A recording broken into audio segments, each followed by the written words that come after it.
What up? What up? What up? What up? What up?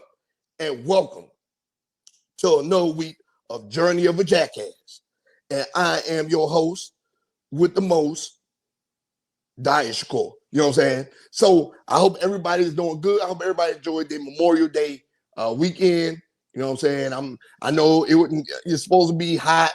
It's supposed to be hot. Everybody's supposed to be outside enjoying.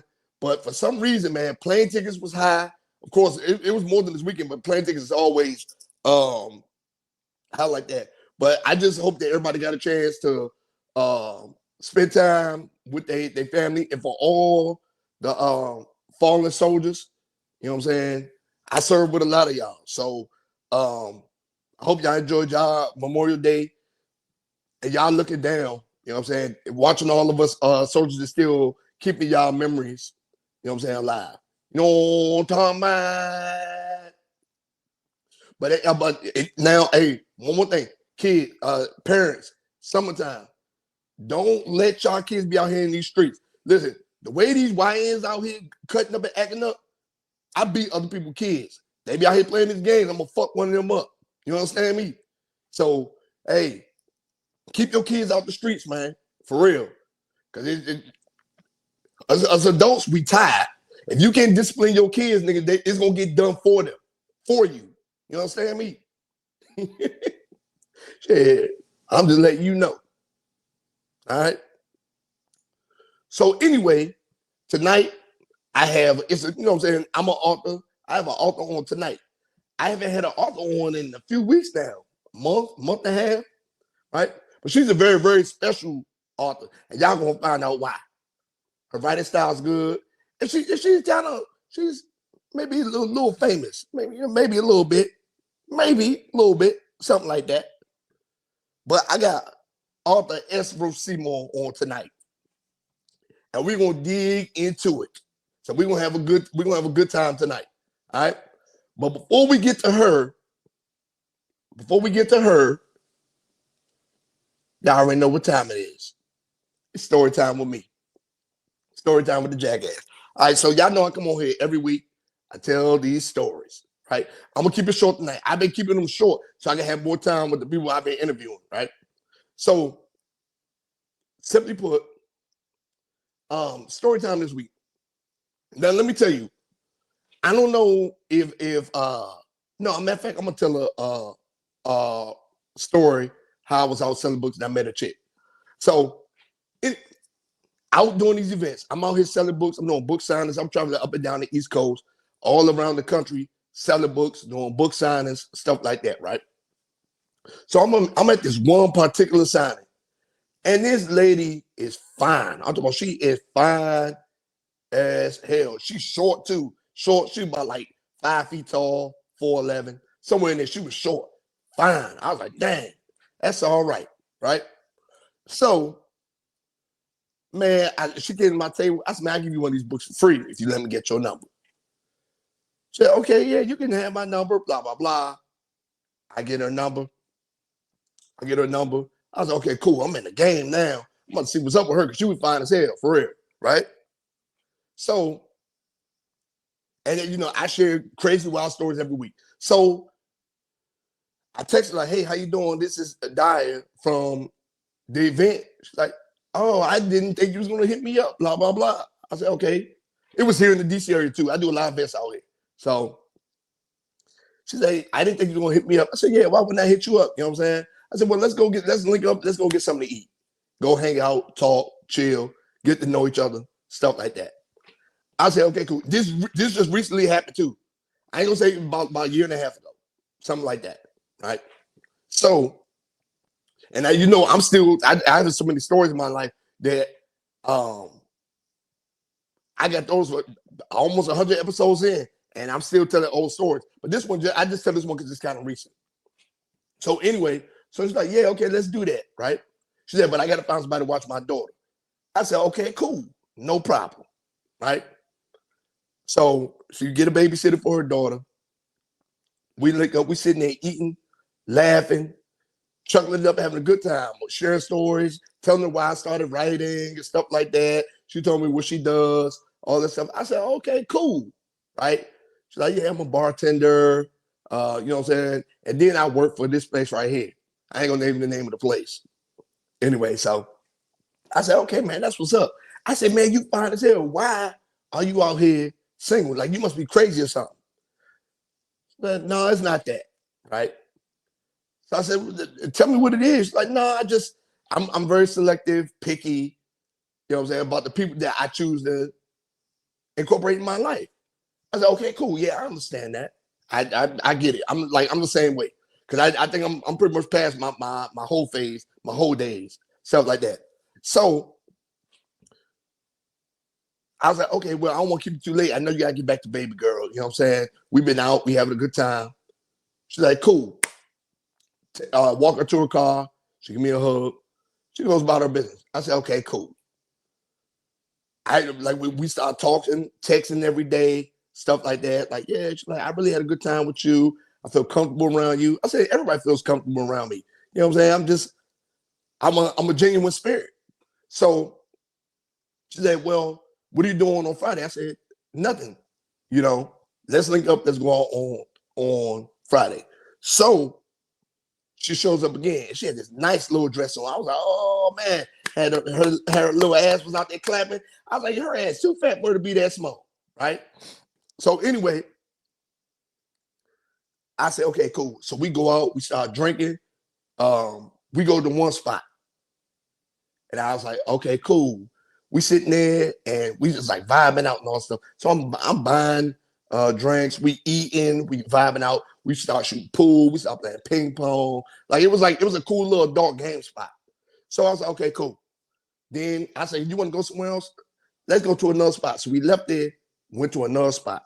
We was in there, music was good. It was like a little speakeasy. Music was good. We sat down, we was talking, vibing out.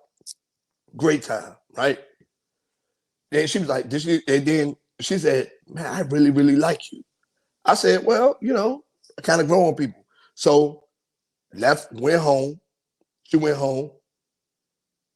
We was texting still 2 weeks later because we both got real busy.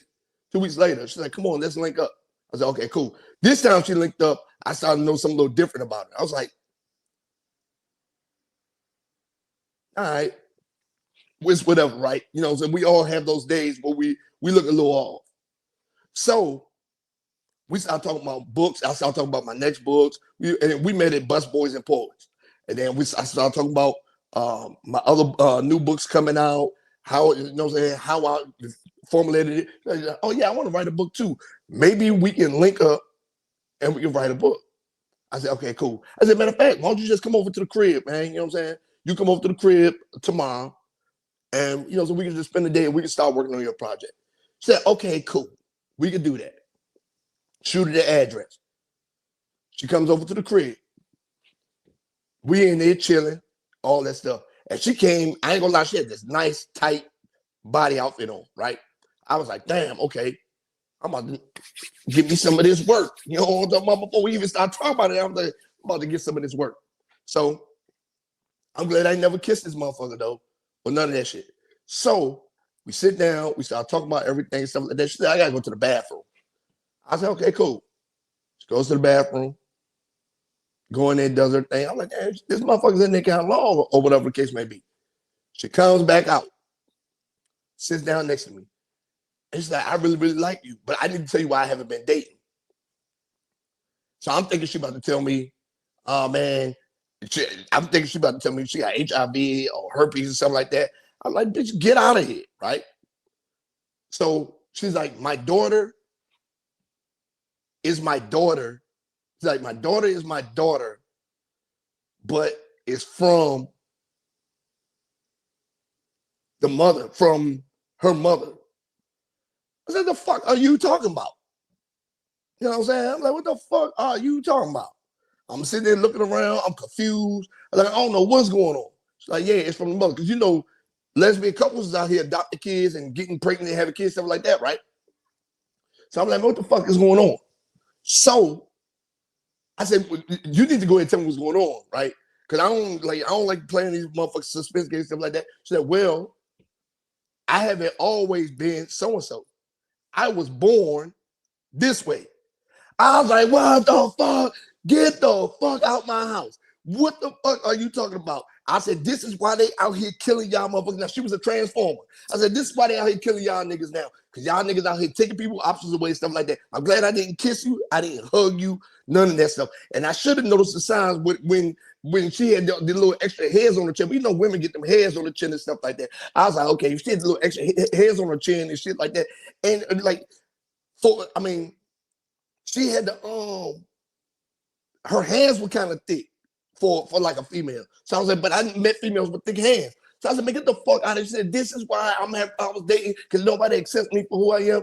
I said, I don't give a fuck who you are, what your name was, old boy, but you need to get the fuck up out of here. She started getting mad and all stuff. And I said, how the fuck you get your body like that? She told me about all the money she spent on surgery and stuff like this, right? So moral of this story is, fellas, these motherfucking lady boys is getting more and more convincing out here, right? I'm glad something told me to hold back with this one. Because I'm like, no, there ain't no such thing as a bisexual man. You mess with one of them, you gay. Moral of the story is, I wanted to help her out. We talked about reading. I wanted to help her out, all that stuff, just for me to be deceived. Pay attention. As a writer, I pay attention to a lot of things. And I miss all the goddamn signs of a bad product. And that's story time with me. I said, get the fuck out of here. Get out of my house. I don't want to hear it. And I was like, and I don't yell at females. I don't put my hands on females, none of that stuff. But she wasn't no fucking female. Get the fuck out of my house. You fuck what you identify as now, nigga. What your birth certificate say? So anyway, listen, I have a phenomenal show tonight, right? Phenomenal show. I have a great author, entrepreneur, all around great person. I met her at the Independent Black Author Expo, and she was about her business. Like, look, nah, we about to yeah. I said, you want to come on the show? I said, hell yeah, I want to come on the show. And then we did a little back and forth. I said, oh, she got funny too. But look, she had a security guard with her too. Her old man was like, yeah, just hurry up and exchange information and get the fuck away from the table. So anyway, coming to the stage, you know what I'm saying? Author, entrepreneur, business lady. And she's related to someone that we all just watched on the world stage. And we're gonna get into that too. Coming to the stage, author S.Roach Seymour. Oh,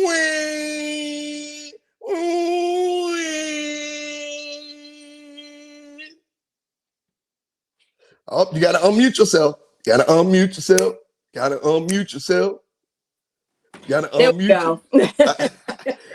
How you doing tonight? Fine, and yourself? Pretty good. So now I know you ain't experienced nothing like that in in your dealings with books and stuff like that. No, certainly not. No. No. They get convincing out here. Like, man, look, my best friend is a gay man, and I used to go to this club called The Edge with him. Mm-hmm. So I used to see lady boys when they really still kind of look like boys. Mm-hmm. Honey, they giving us a run for their money. And listen, they out here getting BBLs, they get boob jobs, they get lip fillers. They was getting BBLs back then, but they was a little botched. You know, like you could kind of tell. Now it's like no. I did like this.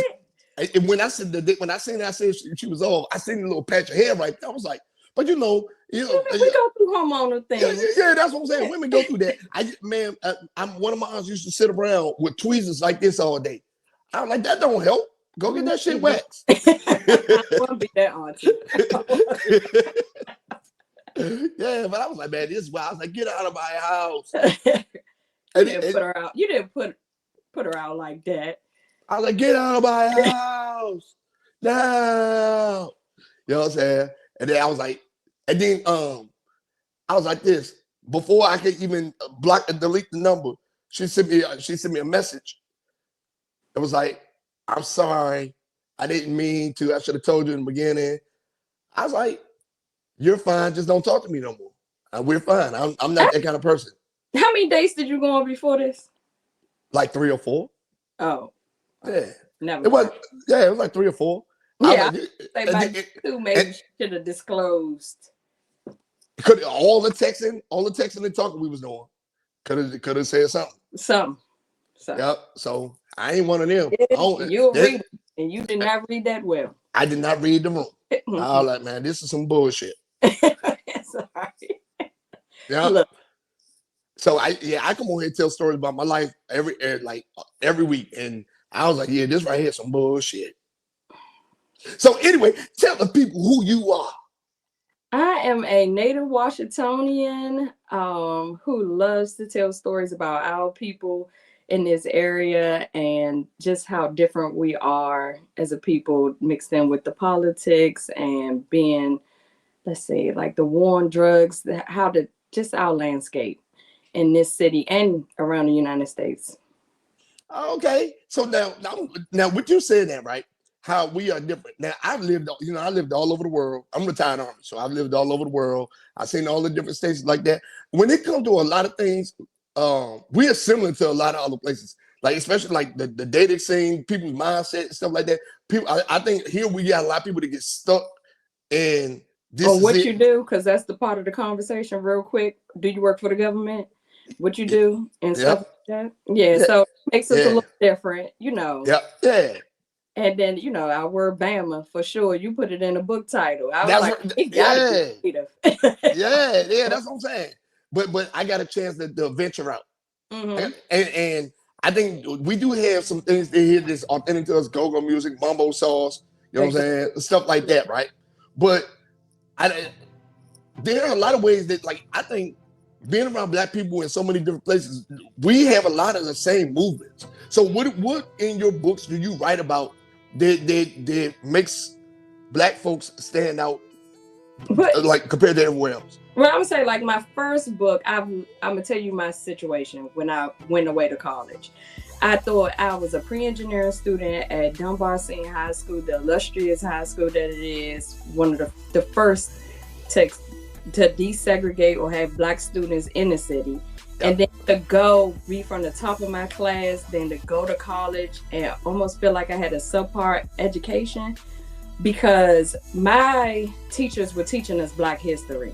And that's not subpar at all. So I felt like I knew, all of these stories that people are like, what about Emmett Till? And, all of those stories. But those students across the country are studying things like Beowulf. They're studying so much other things. So, and the Black students as well. So that's kind of makes us different a little bit. Like, yeah. And there's I would say, and there's a lot of Black history here in the DC area, right? So I agree. We've had the Million Man March. We had the March on Washington. Like there are things that stand out about this area, right? And I agree with that. Like when I left and went to college, but I read a lot. So yeah, but I was reading To Kill a Mockingbird. I was reading like all of the things that's about us, and it's not how the world kind of operates. No. So that kind of made my experience unique in the city. And also just, even though other cities have seen gentrification, just the way I feel like I seen it, it just feels a little different to me because I might be partisan, but. Well, I can tell you right now, I can tell you, all of that started with Sharon Pratt Kelly. Is she the one that started letting all those contractors come in? No. Yes, it was. It started with Sharon Pratt Kelly. Was Anthony Williams before her? He was after. Okay, no. So Anthony Williams, because I actually did like an op-ed piece on the gentrification in DC and the development of these now mixed income properties. So Anthony Williams is the one that got a lot of those federal funds to come in. And he was the one who was like that longest running project ever on Navy Yard and Minnesota Avenue. He kind of put those things in place. Yeah. Under his tutelage, it kind of felt like he's the one who tried to, what do you call that? Revamp the DC government. So he was calling himself like balancing the budget or whatever. But it really felt differently to the people who were long-term employees in the DC government because they were getting fired, and it really affected the city differently. Yeah. So only reason I say that, right? Only reason I say it was her because she was the one. She was the one that started giving out the construction contracts and all that stuff. She was the one that gave the initial big construction contracts. She was like the initial one. Remember, Marion Barry was fighting to keep the city as black as possible. Oh yeah, he was because he's seen it coming. Between like that and no more, and always got his summer youth. Yeah. That's what I'm saying. He seen it coming. Like he did, and he was like, "No, we don't want that." And then, as soon as he got out of office, it was like the floodgates open. Floodgates open, and now, and Mary Bowser's not letting black folks have it back. No, she is protecting the tax base, but I don't agree with what they're doing because I remember there was units like on Kentucky Avenue up Saratoga that had like large units. Now you won't find a 3-bedroom or 4-bedroom in this city, you know, but it's protecting the tax base, so it's really enabled them to improve the education system and put the money in services. So think about like I'm saying like it's improving the education systems. Where at? Because War 7 to War 8, education systems ain't improving. No, not all. However, there are opportunities there. The charter school system. Yeah. And no, there are a lot of opportunities there, and like not even just the education, but also like the parks and recreation. Like for a while, now I think they're going back to charging, but they were offering free services. You can't get that in PG County. No, absolutely not. But that's how much the money the city is bringing up that they can offer free services. Well, the mismanagement, they've been mismanaging money because they talk about trying to bring the stadium there now, and the DC is already in the hole. They firing people, they doing all sorts of stuff. So it's like that's because of to my understanding, the info really after Trump told her that she had to give how much money back? $1 billion. Yeah. Cut her budget by $1 billion. But you know why though, right? Because when they went in and started doing that auditing, they found out they was mismanaging funds. And they was putting they was saying they was putting stuff in programs that really wasn't happening. So it was a little bit, but I mean, I feel like the stadium is gonna be a make or break thing for her. If that makes sense. Yeah, it may be, but it could be for sure because that's a lot to invest, and that is going to it's going to kill the taxpayers. It's going to kill the taxpayers. And DC is already. My granddad lived in Southeast, and he was taxed out of his house. He couldn't afford to pay the taxes no more. Really? Yeah, couldn't afford. His house was paid for. He couldn't afford to pay the property taxes no more. He couldn't get the homestead act didn't even help. Nope. That's unfortunate. Yeah. But it does happen because I have a friend who bought tax lien. He felt bad because he bought it an older person's home. He had bought their tax lien, and then the family ended up being able to repay him. But he was like, "Man, I ain't want to put no old lady out of her house." Yeah. I was like, I understand, but you said you wanted to do this type of business. Yeah. So now with all of these things we just discussed, is this like sprinkles of this in your books? Like, so it's my first book, The Eyes of Destiny, is based on the turn of the century, 1999. So that's when the change is starting to happen under Anthony Williams. So it's really a love story, but it tells about like how mass incarceration affects families. No matter what social economic status you are, it can affect your family. And also like, let's see, during that time, it was a lot of police brutality. There was even like a march in DC about it, like in 1999, which is crazy because do not remember that happening, but I had to look it up. Yeah, but I looked it up and was like, what? So it's during that time. So that's what's in the book. But there's a love story in there about a boy who's from an affluent family in Potomac and a girl from the inner city, and she's trying to change her path because she's from like a misfit family, like somebody from Saratoga or something like that, but he's rich. So I have a book similar. I have a book similar to that too, about a kid from Landover, and the kid, rich billionaire's kid, and then it pretty much is like Freaky Friday where they switch roles for 24 hours. The book is about how black people get opportunities to squander wealth. We get opportunities for wealth and then we squander it. So that's what the book is about. But they had the opportunity to swap roles for 24 hours and the black kid still messed it up. He had the chance, the opportunity still messed it up. I can believe it. Yeah. Yep. And I made it tight because I made like all the shitty black cities like Petersburg and stuff like that. I made Petersburg like the tech capital of the world. You know what I'm saying? Southeast was like the shopping district in the biggest, best living area, shopping district in DC. Like, you know what I'm saying? Stuff like that. Okay. So, yeah, but that's interesting. How many times did you put mumbo sauce, the words mumbo sauce in your books? To be honest, I use the word Bama and Shawty and stuff like that, but maybe once. Maybe it's one mumbo sauce in there. But maybe once. But so with this different kind of writing style, what made you get into writing? What made you say I'm going to start writing about?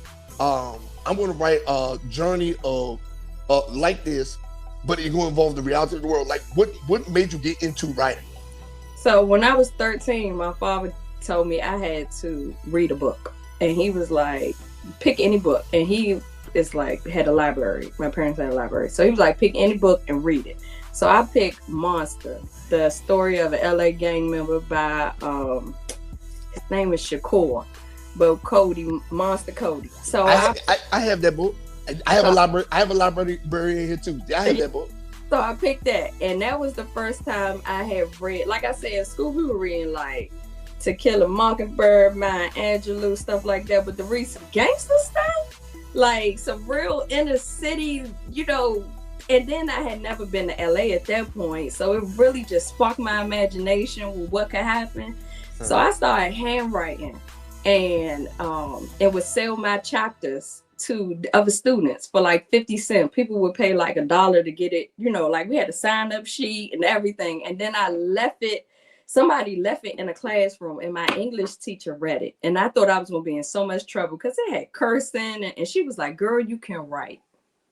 Don't ever stop. Don't ever stop. So I really wrote this book for the teenage me who had kind of got discouraged through the years. Like when I was in my early 20s, I just knew I was going to be a writer. That was the whole thing. Yeah. But getting published back then was hard, especially what I was trying to publish too. Now I read my old stuff and I'm like, oh, I can see what the problem was. Because I'm talking about sex and drugs, and I ain't really experienced none of that myself, you know. Yeah. So it was like, but if you're surrounded by it, like, you know what I'm saying? I grew up in Landover. I was surrounded by it. Sure. I was in it too, but I was surrounded by it. No, I was definitely surrounded by it, but being able to really like experience some stuff. And I'm gonna tell you another thing that happened. When I was in college, it was this professor, and I wish I could remember her name, but she was so discouraging. And what's crazy is it came from a Black woman. I had a white advisor who made a whole course for me, worth 3 credits for me to write a book. Mm-hmm. She believed in my talent that much. But this Black woman was like, you ain't found no baby in no dumpster yet. You ain't lived yet.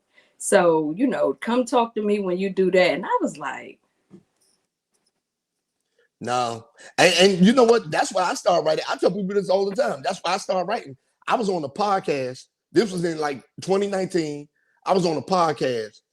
And everybody was on there talking about writing books and stuff like that. I said, man, I'm going to write a book. Everybody started laughing. I wrote 2 books the next year. I wrote 2 books. Here I am 5 books in. Like, I know that's right. But yeah, that 20-year-old me was like, and then coupled with doing the poor man's copyright, sending it in the publishers, not hearing anything. And then life got a hold of me. So I wasn't writing. And then I couldn't write more than 10 pages for like 15 years. And then I was helping my daughter go away to college. And we were talking about her goals and aspirations. Go away to college. You only about like 29. You started extra young. I wish. I have nephews that are 36. So. What? Yes. So I'm like helping her with her goals. And I was like, hold on. I got something that I never accomplished. And I sat down and I just was able to finally finish a book, like an entire novel. And it was really a ode to myself, like the era where I found the passion to write. So that's why I started with a coming of age tale, and then something like it's it's in the 90s, so a millennial or older person can kind of relate to it, even though it's a young person's story. And then it has the young element that I want to get somebody in their teens and early 20s to read as well. So yeah. Have you ever thought about like going to schools and try to present it at schools and stuff like that? So that is up for I just had a conversation with my husband. His cousin is a Quincy Benton. He wrote a couple of self-help books. So he was like, you should really take this to the school. But I have cursing and sex, and which is to me is realistic of a high school senior and the experiences that you have around that time. But getting it on the shelf, I didn't know. So he was like, maybe you could do a clean version of it for the school. I was like, but that kind of take away the authenticity of it. I don't know. As desensitized as these kids are now, they it can't be worse than what they watching on YouTube and IG and TikTok. But it's just with the political climate and being able, I mean, like, I don't want to talk myself out of it. I definitely want to go back to my high school and talk to those children there and whatnot. And even if they don't buy them in bulk, like, just to tell them about my experience and always follow your dreams. It don't matter how, like, don't put a timestamp on yourself. It can happen regardless of how old you are. But I was like, I just don't want to hype myself up and get denied either. Because I'm like, I know. That happens though. You know the way the world works. For everyone, no, there are 10 yeses. Right. So if you get denied this one opportunity, that don't mean stop. Yeah, you know what I'm saying? Most definitely not. But yeah, that is one of my goals is definitely to start speaking in high schools and especially my own, because being prepared for the world is it's the real deal. It's the real deal. And I know some of those students there are much still in a situation where I was, where like I was a first generation college attendee. So my parents didn't know how to help me. And that's my character Destiny. Like her parents don't know how to help her. She's just, they're supporting her. They're there, but really helping her through it. They don't know what to do. So, So now along your journey, you said that you had writer's block, you took time off and stuff like that. Now, once your creative juices start flowing back, how many books did you write after that? Man, I got 7 books in the queue. It's like, and then when I wrote this one, because I didn't know, like, once you make it compact and put all this stuff in there, this book was 2 books. You know what I'm saying? It was like 500 pages long. So I had to cut it down. And I could have just made it continue on like a part 2 that way, but I ended up like just dropping it then skipping 4 years when I started the sequel. Okay. Yeah, I was saying everybody for my first 2 books, people been beating my door down. Like, man, when is the sequels coming for these books? Blah blah blah. So I just finished the sequel for my first book. I'm actually gonna release it in the 4th quarter for Christmas. Okay. Yeah. That's what my so I had hired this. One problem I'm having is finding a reliable, good editor that's in my price range. So I got one for you. Okay, cool. But that's part of the problem. And then so she did tell me after I wrote that first one, and I was like, but I got this real juicy other one. She was like, you don't have to release your sequel to the first book just because it say to be continued. You could release something totally different. And I was like, but I just feel like I know I left with a cliffhanger. So I'm giving people what they want. Yeah, so I did 5 different stories. And then the next 2 books are the sequel to the first 2 books. Okay. Yep. All right.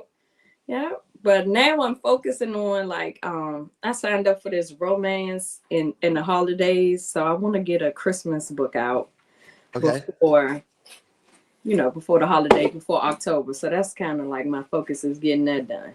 Yep, 1,500 words a day. That's what I challenge myself to 1,500 words a day. Same here, most definitely. Man, that is all right. Yeah, I like this. Oh, okay.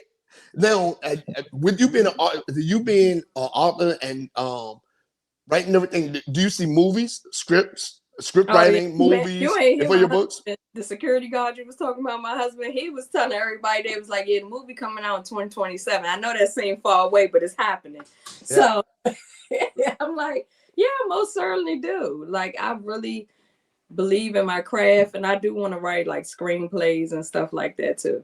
The hard part about the script, right? Because I have the script for my first book already. Mm-hmm. The hard part about the script and your book manuscript, you gotta narrow that down. You gotta narrow Mm-hmm. that down. 300 pages down to 100 pages. 100 pages is usually like an hour and a half movie. Oh, So yeah, so you got to narrow it down to 100 pages, and a lot of stuff get cut out. A lot of the intricate details get cut out. So I didn't understand that the first time when I wrote the script. I said, man, why is this not coming out the way I wanted want it to be? Then I actually I had one of my partners that do movies tell me, he said, no, man, it's supposed to be like this. Like, look at the details of how it started compared to how your book ended, et cetera, et cetera, et cetera. I was like, oh, he broke it down to me. And I was like, oh, well, damn. All right. Okay. So, yeah. but you got to prepare yourself for that. Now, the only book there are two books that I read and the movies were spot on, right? The Short Life of Robert Pace, that Netflix hit it on the head with that one, and Where the Crawdads Sing. Oh yeah. Yes, the book that movie was spot on, like the book, like spot on, like paragraph for paragraph. The movie was spot on, like the book. Oh, okay, because I did love that one. That was the one when they left the girl in there. She was raising herself. The Marsh girl. Yeah, the Marsh girl. Yeah. Yeah. The book was spot on, like the movie. Okay. Yeah, I was like, dang, they didn't miss nothing. Yeah, and then that gets kind of frustrating because you're like, damn, how did they squeeze everything in? But I can't. But that movie was also long as hell. Yeah, what? That's what I was thinking when you was talking. I was like, because it was the length. Yeah, that was long as hell. I was like, dang, all right. We don't normally get movies that long unless they have some historical context to it. Yeah, I was like, by imagination, it'd be like you get an hour and a half, 2:15 max. Yep, and then unless it's like a Marvel movie or something like that, but like for us, us, that ain't about us. So that's what Nope, but us, man. If the movie start running like an hour 30, hour 45 minutes, people get to pick up their phones in the theaters. Like, man, what's going on? And then us as the creatives, sometimes we want to cram so much in, we lose direction. Like the movie will start out one way, the next thing you know, it's like a twist that don't even need to be in the movie. The stuff start trailing off of the storyline. We start getting introduced to characters that we really don't care about. Man, I've been reading books like that. I'll be like, where does character come from? And where is it going? That's made for Tubi. Yeah. So I have a Black superhero book, and that's one of the things I reread it, and I had to pull it back down because I introduced 3 characters that I feel like just didn't need to be in it. I introduced some friends while the slave superhero was going through the South, freeing slaves and killing slave masters. I introduced 2 friends of his. Now, one of them was important. It was a white dude from Pennsylvania, but the other guy, he was helping find his wife because his wife was still in slavery when he escaped. He wasn't that important because you never hear from him again. Oh, okay. Yeah, but the other dude, the white dude from Pennsylvania, he was important because he was the antagonizer, like his nemesis, killed the white dude and threw his armless and legless body at him. Like, yeah, you're next, and then he flew away. But I almost feel like during that time, it's more common than not that people come in and out of your life. You know what I'm saying? Like you could lose contact with somebody so easily that it could be just a moment in time with somebody. It was, that's what it was. It was like okay, he had lost his wife. She wasn't his wife yet, but he called her his wife. He had lost her, and he was looking for her. And then he was like, only way I can find peace with her is if I completely end what's going on. So he joins he goes around killing Confederate armies and stuff like that, and soldiers and stuff like that. Then he's discovered by the Northern Army, the Union. And they're like, well, shit, if you want to kill, you might as well come kill with us.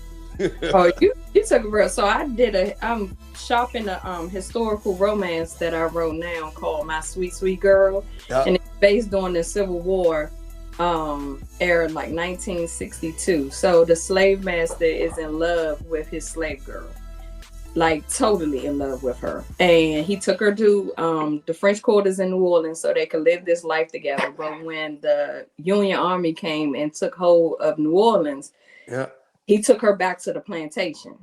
Excuse my dog. Let me put him out. No, it's okay. Let him bark. Hey, let him bark. No, he busted in my office, and at first he was quiet, so I was like, okay. Hey, look, so you know what's crazy?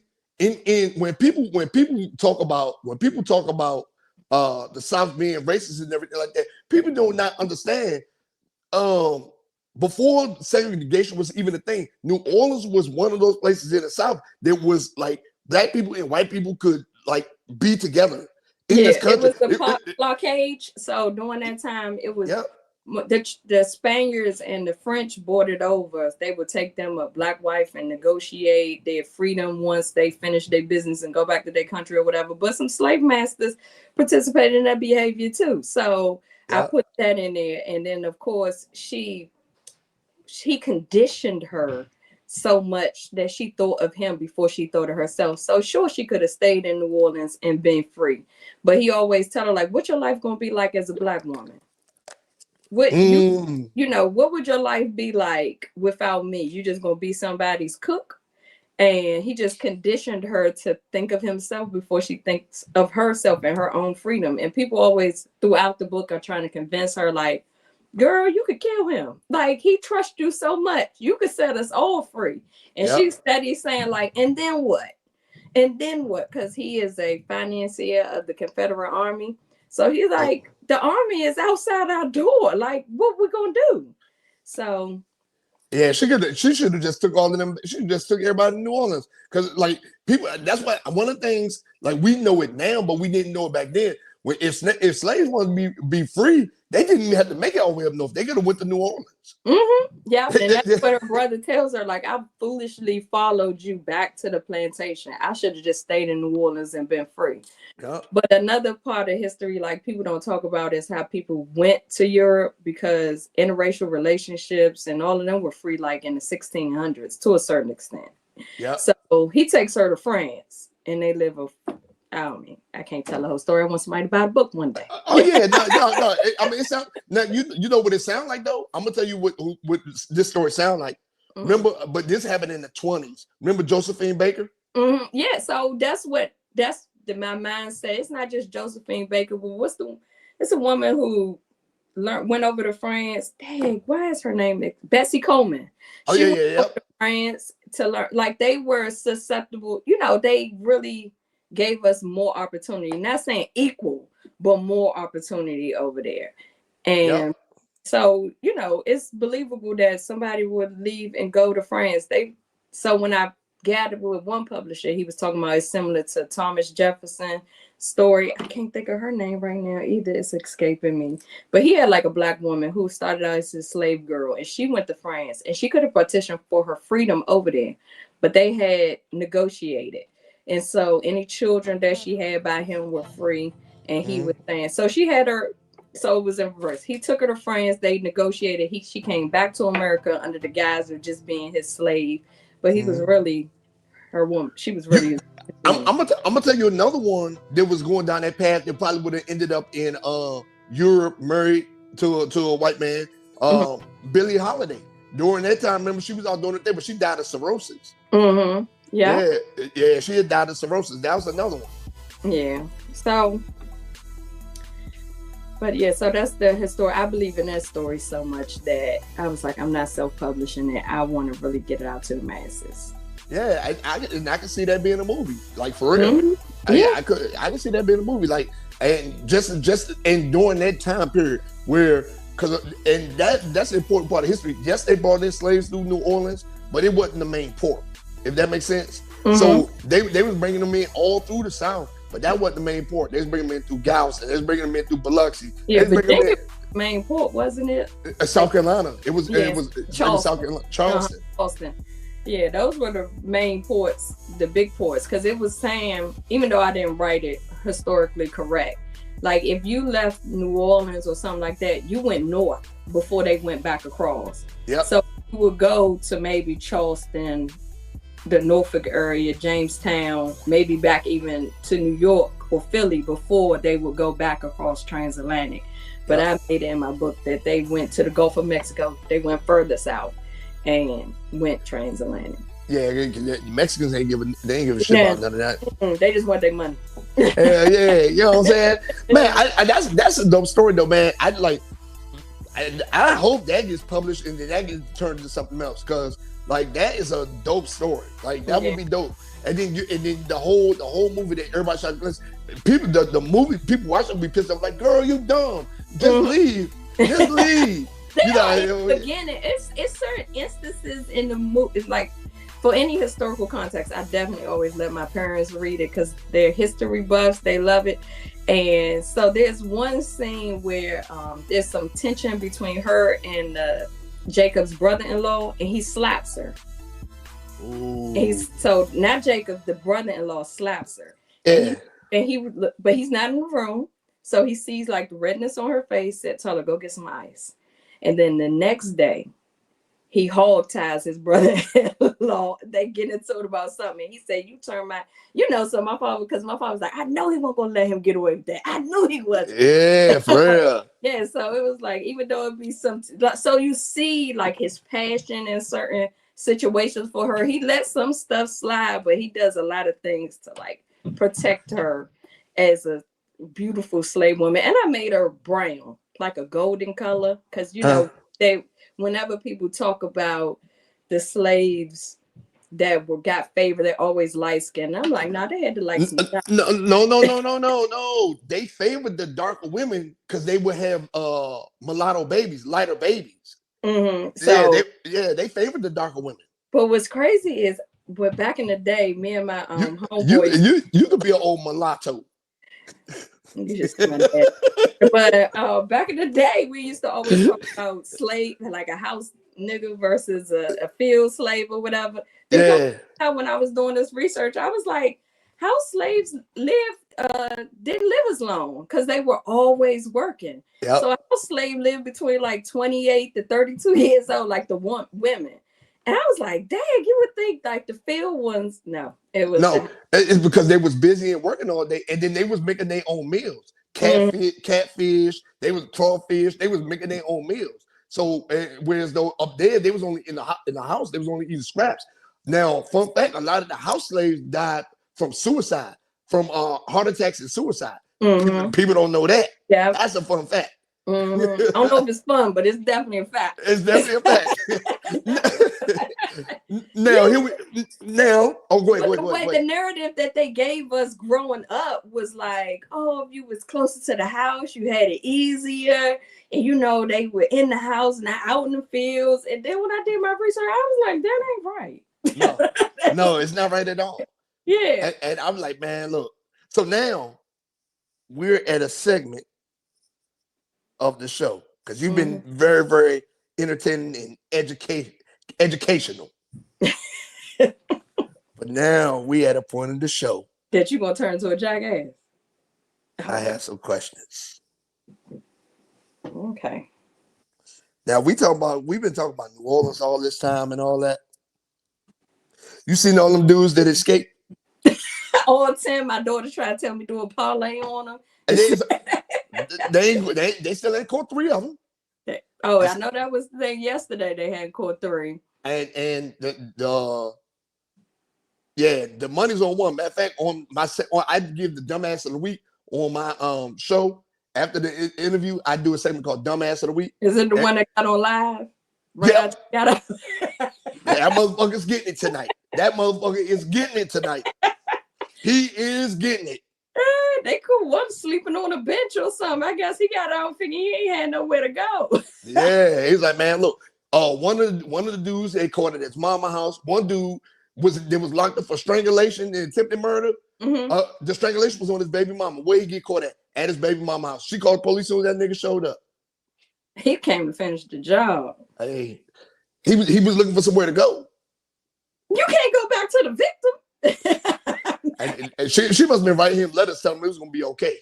Put some money on his books. Put some money on his books. And that nigga get out like, baby, I'm home. Like, no the fuck you ain't. No, you're not. She got another nigga upstairs and everything. I lied. I lied. Get your motherfucking ass back here before you piss Tyrone off. He come down here with the motherfucking tool and kill your ass. Like, it's getting near the first of the month. You ain't got no money. You ain't got no money. Get the fuck out of here. He laying pipe and paying rent. Take your ass back to jail.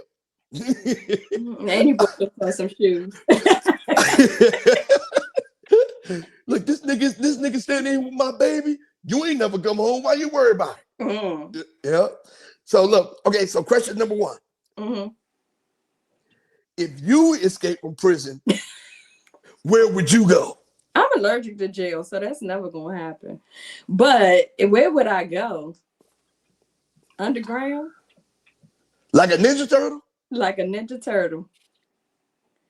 Not New Orleans sewer system, man. No, I'm in New Orleans escaping. I thought you meant like around this part, because I definitely would have went up to North Carolina in the mountains, because they got a lot of people that escaped and went to like the Asheville area up in the mountains. You can't find people up there. No, yeah. But if I escaped from New Orleans, where would I go? They go one dude in East New Orleans. I think the ones they haven't caught yet, I think they were smart enough to leave. I don't think they even in the state no more, or if they are, because I lived in Louisiana for 5 years, and there are places you could go, little cities you can go to and not get caught. Oh yeah, it's sundown towns. We right around the corner from the military installation I was at, there was a sundown town. Oh yeah. And I stopped and through that motherfucker. And when the sun go down, my gas light was on, and that was the only gas station still open. I rolled that motherfucking truck. I rolled my truck all the way back to base. I was like, "Fuck this! Hell no, it'd be something different. Hell no, we won't go." You know what I'm saying? So where would you go? Where would I go? In the state of Louisiana? Yeah. Well, let's say in the bayou. I mean, look, in the bayou. We're in the bayou because they got voodoo people down there and they got gators. They eat everything. Wherever the one that they wrote that movie with McConaughey, he was in this movie and he went in the bayou with the black folk that were escaping slavery, wherever they was at. The free state of Jones. Yep, the free state of Jones. That's where I would go. Whatever part of the bayou they was in, that's where I would go. Okay, so here in DC too? Where would you go in DC? In DC, I wouldn't stay. There's too many cameras here. I would not stay. I gotta go. I got to go. I would have got on the first bus that would take me out, mega bus, whatever bus that would take me. I told you, to the state of North Carolina, and I would get up in the mountains. Yeah, I would go out like towards the Massanutten area, somewhere out there. I would I would go further though, West Virginia maybe. West Virginia. Yep. Somewhere with some rocky roads. That's where I would go. Yep. And West Virginia definitely got them. And I definitely would get away with it because I would steal a car and throw the person in the trunk, and then I would when I throw the person in the trunk, I'm like, I'm gonna drive. What was that one that was in Charlotte? That's you. Yeah, shit. And then I'm gonna park the car, and then I'm gonna take his money, and then I'm gonna get a bus ticket, and I'm gonna go somewhere far away. Shit, like take your, and then that's gonna be that. They ain't gonna never see me again. Fuck that. No, I would go. I honestly, only because I know South and I got resources there, I would probably go South. Yep. And I would go, like I said, up in the mountains because it's hard terrain. Somewhere with some hard terrain where people be like, you know what, she ain't here. I'm gone. Okay. Next question. All right. 1 hour in a fight with Clarissa Shields and the gorilla, or 1 hour in hell? What in the world? Clarissa and the gorilla? Or are you calling her the gorilla? No, and the gorilla. Or 1 hour in hell.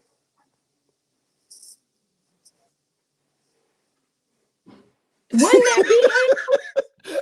Nope, that's not hell. That is hell. What? That is hell. And I can stand the heat though. You thought it like, what the fuck? That is hell. The gorilla. I just feel bad. Everybody keep talking about this 100-man, the 100 men versus one gorilla. Man. And then they gonna fuck the last dude alive. What you talking about? He's tired of y'all shit. He tired of y'all shit. He's like, I'm gonna kill another 100 with y'all, and the last one gonna get this same thing. All right.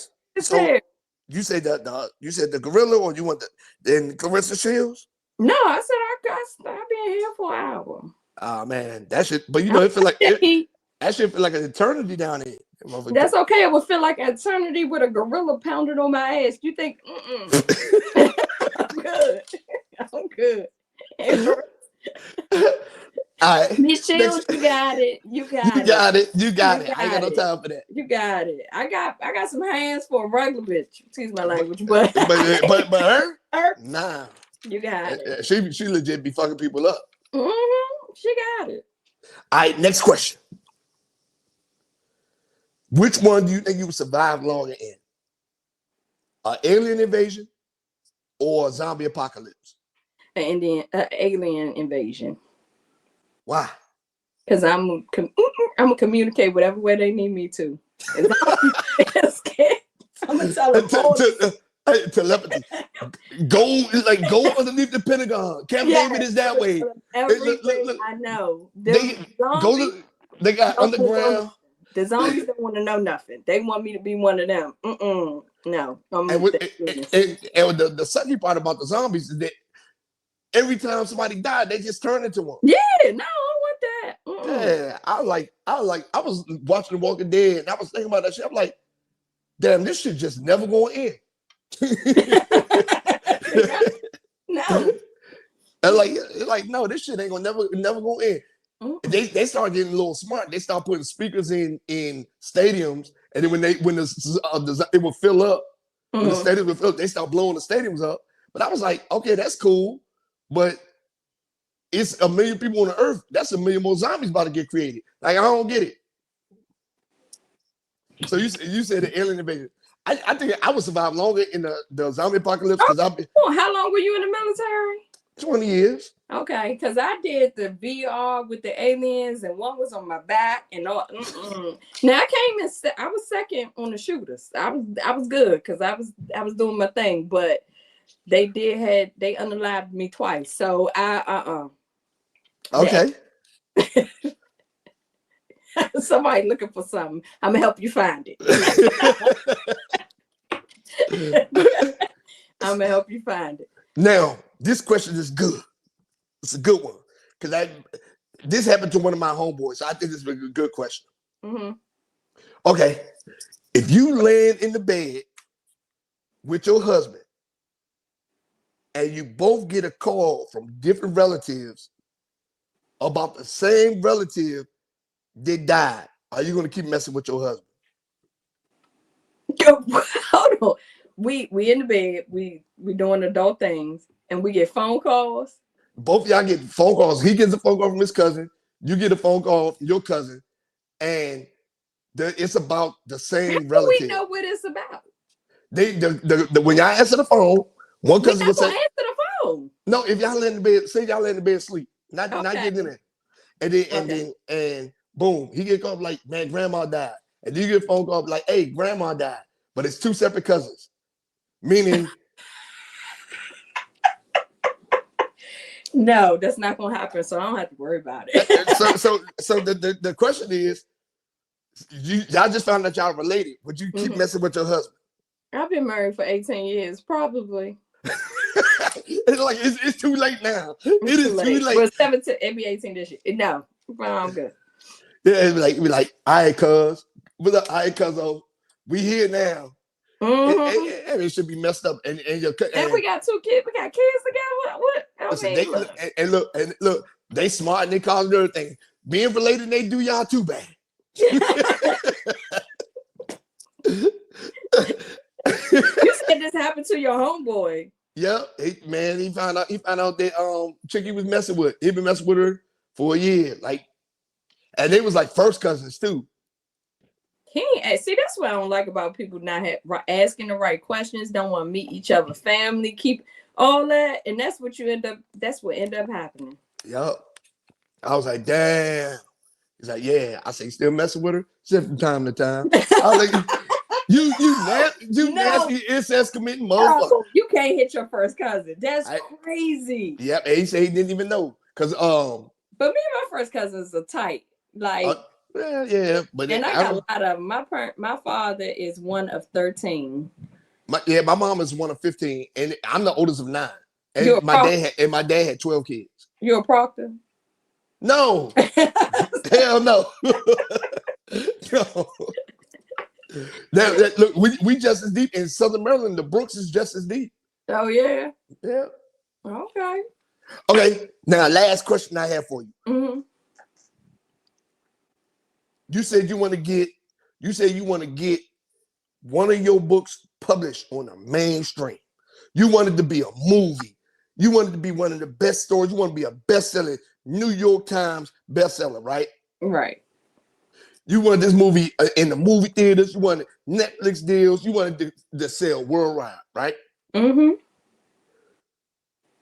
Would you attend one of Diddy's freak-offs to get your book done at that level? Yes. Ooh! Hold on. Let me back up. Oh no! Explain this, because he and they get pounded out by a dude named the Punisher. No, so this the thing. Cassie getting pissed in her mouth and wiping nut all over Diddy titties. Hold on. Because back in the day, to be at a Diddy party was the thing. To go to a Diddy party. Yeah. So I will always say that I always wanted an invitation to a Diddy party. Now I didn't know what the hell this freak off. That seemed like that's the him and his significant other thing. That ain't. Man, listen. I seen interviews where his security said that he was in the bed with Ja Rule. They said he had sex with the father from Family Matters. They've been trying to say that. And yeah, he got Meek Mills all day. Meek Mills. Yep. I was like, damn. I'm like, so, and some of the security guards like, this shit been going on for a long time since like the mid 90s. Like we talk about over 30 years of him out here freaking it out. Mm-hmm. So you wouldn't. I ain't talking about just no regular Diddy party like the all white parties. I'm talking about the ones where it's a bottomless party and you don't get that, and you have to get active. You would attend one of those? No, not in my marriage. Not this world I'm in now. Not this life. No. You would have went before? Yes. Oh, you nasty mother. Look. Delete that. They would have called you. Look, they would have called you when you were young. They would have called you you'd be like, say, baby girl, you know what? You would have been like saying, when you introduced me, you would have been saying, New York best time. Yeah, you like this. I'm honored to have her here. Yeah, that's right. Yeah, they'd be like, say, baby girl, we having one of them parties over here by Howard University. You coming through? Like, yeah, you just gonna show up in a robe and with some baby on. I wouldn't know how I'm supposed to show up. Okay, but I would have showed up. You probably went to that first freak off like, nah, I don't know about this. I don't know. But I'm going back. No, I would have watched. Oh no, they that's the thing though. They were saying I know I'm saying, but from what everybody's saying, there's no watch at his parties. Like, no, you're gonna get active. The only person that get to watch. Yeah. See? Nasty. No, I'm a Christian woman. now. Delete that. Delete it. Take that question out. They're gonna be like, Mom, Mom, you would go. So you're talking about you would go to a Diddy party, Mom? No, they already know. I've already said that. I would already explain them. I'm like, back in the day, like I didn't know what a Diddy party really meant. But they was like regular parties. Yeah, like the white party, and stuff like that. Yeah, you know what I'm saying? Like go to a Diddy party. Yeah, I go to a Diddy party. It's especially doing when Bad Boy was like booming, like in the 90s. Because remember, he was a club promoter before anything. So it was like back then. But then you start hearing about the dark side of the Diddy. People like, oh, I left before that happened. They be like, yeah. Yeah. Motherfuckers getting on these podcasts like, man, I went there to go make a album, and he made us come and play the beats while he was in the shower washing his balls, and he said, telling us we better not lose eye contact with him while we making the beat. Like, how you want me to play the pianos if I'm looking in your eyes while you massage your balls? Like, come on, man. And you did it and ain't tell nobody. And they didn't tell nobody. You free. And then I feel bad for all the people that he plowed and all that stuff, and they didn't get nothing from. They didn't gain nothing. They was like, oh, fuck your career. That's it. Like, damn. No, I feel bad for whoever wanted to keep it a secret, and now that's their business everywhere. Yes. Yep. I mean, yeah. That's the bad part. Like, if it ain't your story to tell, if I'm. And then all these people that's on these podcasts, like they be talking about security and stuff, they just as guilty as him. They are. They are part of it. They are definitely guilty, and that's why I'm like. They need to do They need to do accomplice. Yeah, they need to do a Diddy party list. Like, you know how they got the Epstein Island list? They need to do a Diddy party list. Well, our president is on both. Oh, yeah. Hey, man. Shit. It is what it is. All right, so that's all the questions I got for you. So tell the last one out. tell everybody where they can find you at. You can find me on Amazon and Goodreads. And also I have on Instagram at S.Roach Seymour Writes. Okay, and Facebook, Clubhouse, fan base, Twitter. No, just Facebook. It's S.Roach Seymour Writes as well. But what's Clubhouse? Clubhouse is the one where people just be going in there talking and chatting and stuff like that. Oh, okay. No, I'm not, but I might get on that. Yeah, it's a waste of time, I think. Okay. Every time I go in there, people be in there arguing. I'm like, what y'all in here arguing about today? I'd be like, hey, somebody mute, bro. Why are you asking questions? It's just like a chat room? Yeah, it's like a chat room. Oh, no. But you can just join different chat rooms so you can create your own. Okay. No, I'm on Instagram and Facebook at S.Roach Seymour Writes. Why you don't have a YouTube? I don't know. You should start a YouTube so you can promote your stuff and read your stories and stuff like that. Yeah.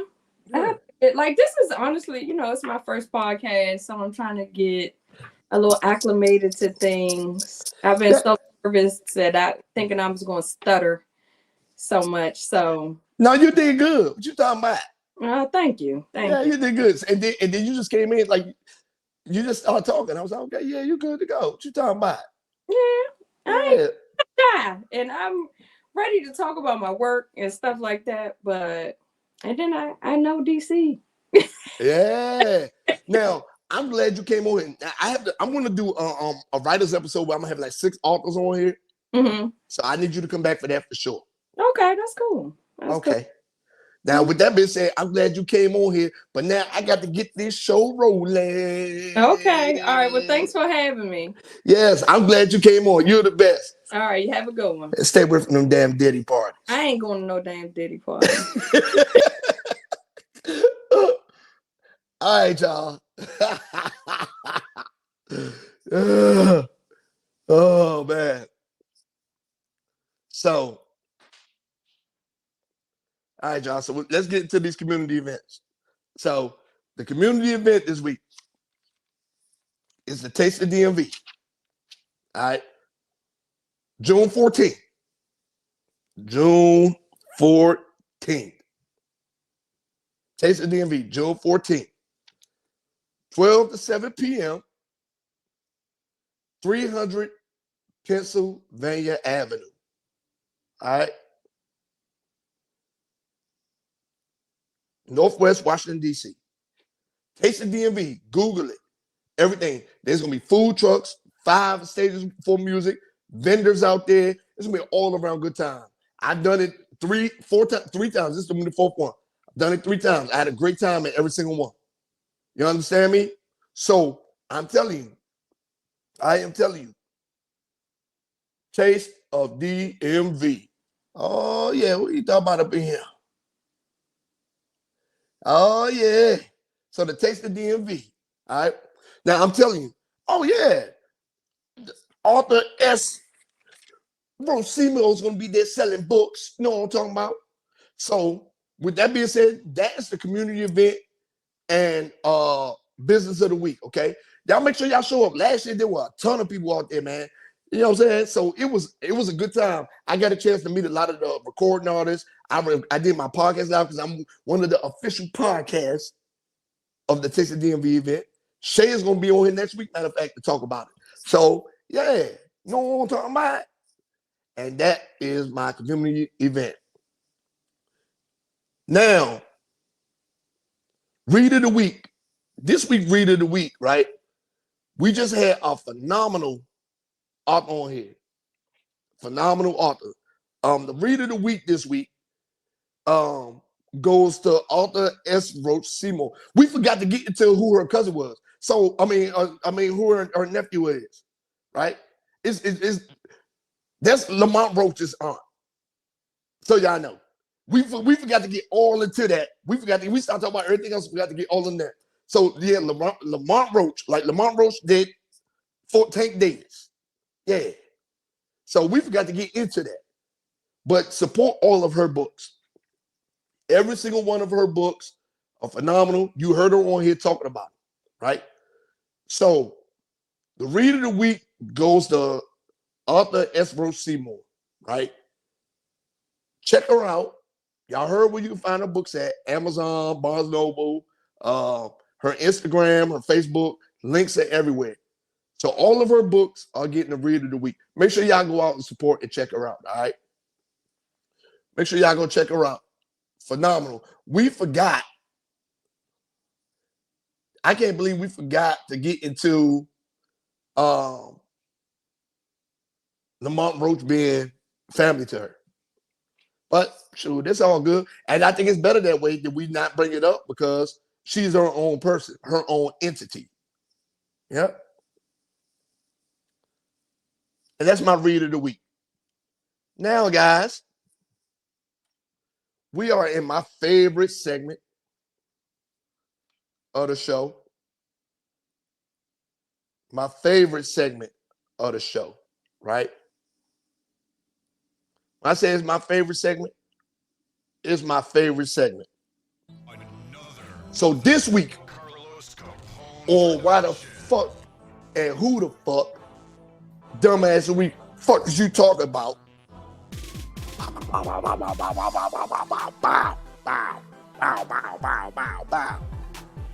So we talked about this earlier in the show. So we all heard. So, and let me start off by saying this. Attention is a hell of a drug. Attention is a hell of a drug.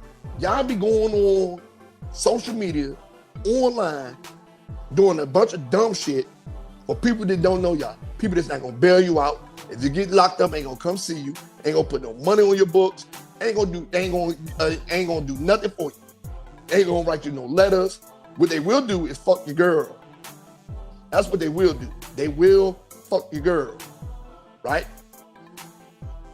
So my dumb ass of the week, this nigga right here, he loved him some attention. So we all heard about the 10 inmates that escaped from the New Orleans prison. Now, another dumbass is the guy that helped him. But I'm gonna give it to him on a separate day. He got arrested for helping him. He the one that turned the water off. But I'm gonna give it to him another day. But today, dumbass, very, very special young man.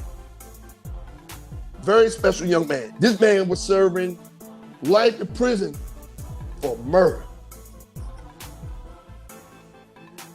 This nigga serving life in prison for murder. Never coming home. That's why he planned to escape. Right? A little bit of his dumbass too is going to Louisiana's prison system Because one of the niggas, they escaped. This is his second time. This is his second time. But we gonna get to this nigga. Because I feel like he is the worst one out of all of them. I feel like he's the worst one out of all of them. Right? This nigga.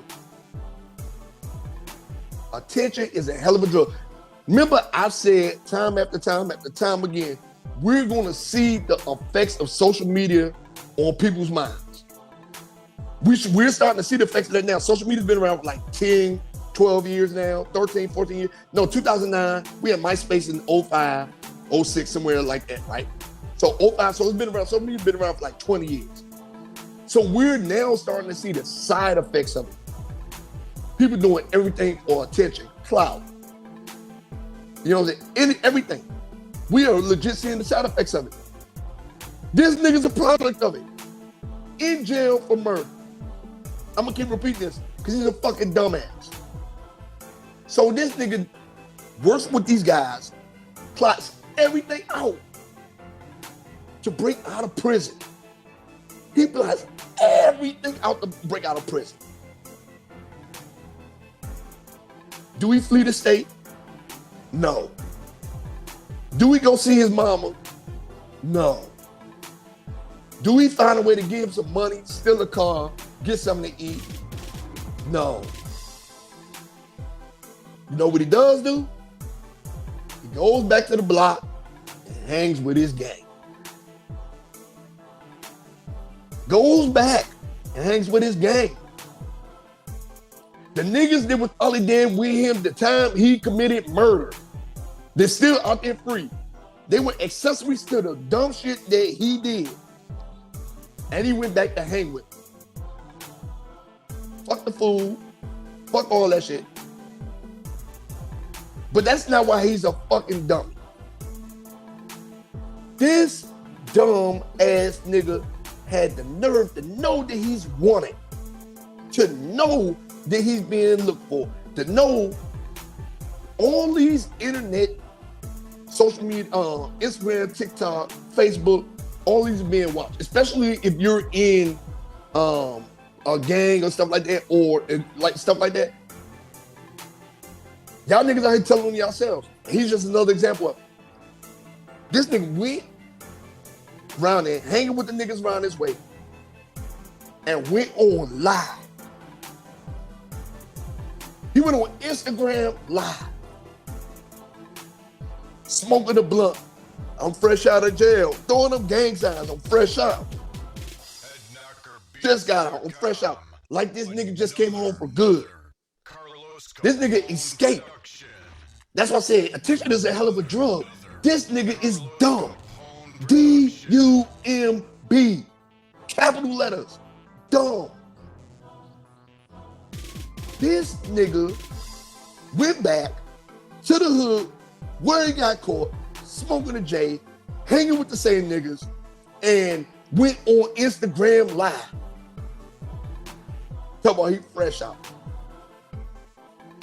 There got to be some kind of mental illness. Social media has caused mental illness. It's clear. It's clear. It is clear. Attention is a hell of a drug. I'm free. I'm fresh out. Guess who's sitting there watching this? All the Orleans Parish police officers, the marshals, the local marshals, the state troopers. Everybody is watching this dumbass nigga on his live. And you can't make this kind of shit up. That's what I'm saying, man. We're living in the end of days. We are living in the end of days. I'm telling you, we're living in the end of days. And he is living proof of it. Living proof. Niggas just don't give a fuck. This is living proof of it. He was out there, went live. What's even more fucked up about it, this nigga did this for 13 people, on 13 to 14 people watching the fucking live. It was like 13 to 14 people. So nigga, you went back to jail. Not only did you go back to the hood where you got arrested at, to hang with the niggas and smoke with the niggas that you got arrested with, but it was only 13 or 14 people on that live. And I guarantee 10 of those people was all the state troopers, the local marshals, and the local police.